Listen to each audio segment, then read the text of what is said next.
Baik, bismillah. Assalamualaikum warahmatullahi wabarakatuh. Selamat siang semuanya. Pada hari ini, hari Minggu, tanggal 22 Mei 2022, saya sedang berada di lokasi Situ Jati Jajar, Kota Depok.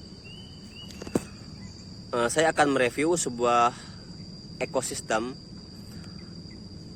lebih tepatnya ini ekosistem buatan, di mana di sini ada sebuah danau atau rawa yang biasa dijadikan tempat wisata orang-orang untuk hiburan. Lokasinya cukup strategis, letaknya cukup jauh dari pusat kota ataupun perusahaan-perusahaan industri yang biasa menghasilkan limbah pencemar lingkungan. Saya akan mereview bagaimana keadaan sekitar dan juga akan mengamati ada apa saja tanaman yang ada di sini serta binatang apa saja yang ada di rawa tersebut yang mungkin bisa saya lihat di sini. Seperti yang telah kita ketahui bahwasanya yang dimaksud ekosistem adalah hubungan timbal balik antara makhluk hidup dengan lingkungan sekitarnya, di mana terdiri dari komponen biotik dan juga abiotik. Semakin jauh ekosistem dari tempat manusia yang penuh dengan kegiatan, aktivitas, industri, ataupun perusahaan-perusahaan, maka ekosistem itu akan semakin beragam dan kompleks, baik dari sisi flora maupun faunanya. Seperti halnya di sini banyak rimbun, pepohonan, tanaman, dan masih terdengar suara serangga-serangga yang cukup konsisten bersuara, dan juga tadi sepintas ada dengar suara burung. Ini dikarenakan lokasi ini cukup jauh juga dari pusat kota dan juga tempat-tempat industri. Jadi bisa dikatakan ini lingkungan yang terkelola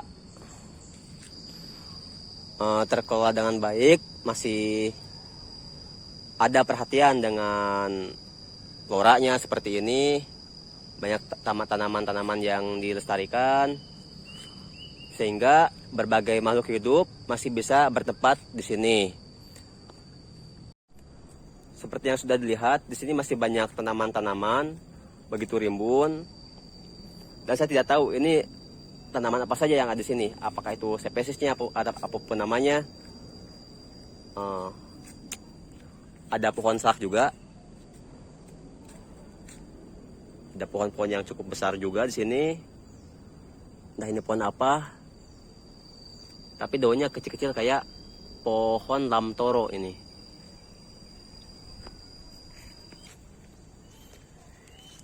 Ini suasananya hampir mirip dengan Kebun Raya Bogor mungkin ya.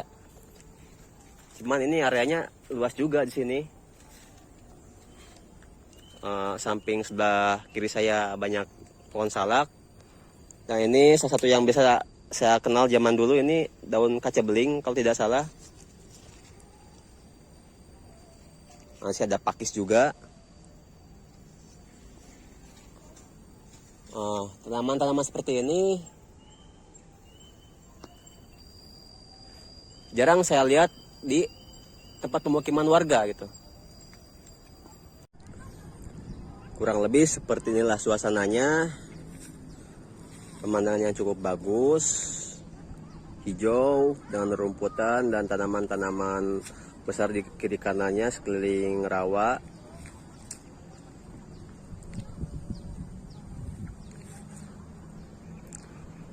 Hanya saja masalah kita sebenarnya kemanapun kita pergi, sealami apapun tempat yang kita kunjungi, kita akan mendapatkan hal-hal semacam ini.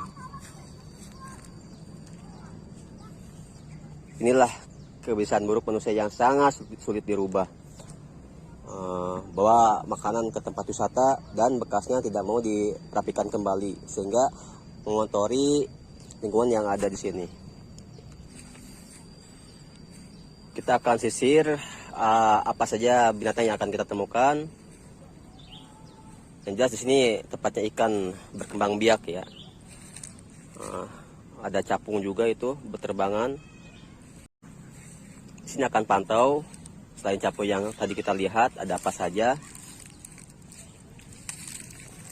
Mungkin untuk ikan-ikan besar jarang sekali ada yang mau jalan-jalan ke samping-samping danau. Mereka lebih suka di tengah-tengah mencari makan. Nah, di sini ada sebuah ekosistem kecil ya, dimana di depan saya ini ada sebuah sub kolam atau sub rawa yang kecil, tapi di dalamnya saya kira banyak makhluk hidup. Ini ada semacam tanaman lumut di dalam, ada juga serangga engkang-engkang tuh yang berjalan-jalan di permukaan air. Dan hal semacam ini jarang saya lihat kalau sudah ada di kota.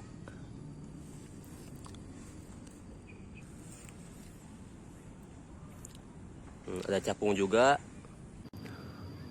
Hal yang menakjubkan di situ adalah di sini terdapat tanaman air ya yang hidup, dimana sudah pasti di dalam tanaman ini akan hidup ikan-ikan yang berkembang biak ataupun bersembunyi dari mangsa. Di sana ada beberapa ekor yang sedang berenang. Nah, saja karena pantulan cahaya saya tidak bisa menyorotnya dengan baik.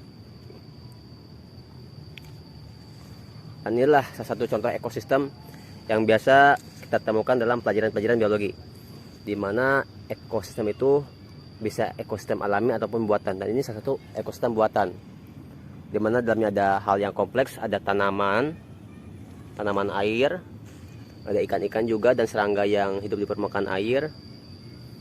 Dan komponen abiotiknya yaitu berupa kayu-kayu, lapuk ataupun bambu-bambu yang tenggelam di dalamnya. Hal ini yang saya jarang lihat ketika saya hidup di kota, karena untuk hal-hal seperti ini hanya kita temukan di daerah wisata ataupun tempat-tempat yang jauh dari pusat kota. Ya, kurang lebih seperti inilah situasinya sepanjang danau ini. Ada berapa subrawa juga, dan juga pohon-pohon yang sudah tadi sebagian saya sebutkan jenis tanamannya. Saya tidak berani eksplor ke dalam karena cukup mengerikan buat saya. Khawatirnya ada binatang-binatang yang aneh ataupun berbahaya. Mungkin untuk kegiatannya saya sampai sini saja terlebih dahulu. Sebagai generasi penerus, kita harus bisa menjaga lingkungan ini. Bagaimanapun keadaan lingkungan kita harus usahakan untuk bisa memperbaikinya. Hal yang sederhana bisa kita lakukan adalah tidak mengontrol lingkungan ketika kita berpijak di situ. Jika kita berkunjung ke tempat wisata yang memang alami, bersih dari bekas-bekas sampah, jangan kita membuat sampah di situ. Terima kasih untuk perhatiannya. Atas segala kurangannya saya maaf. Saya akhiri dengan akhirul kalam. Assalamualaikum warahmatullahi wabarakatuh.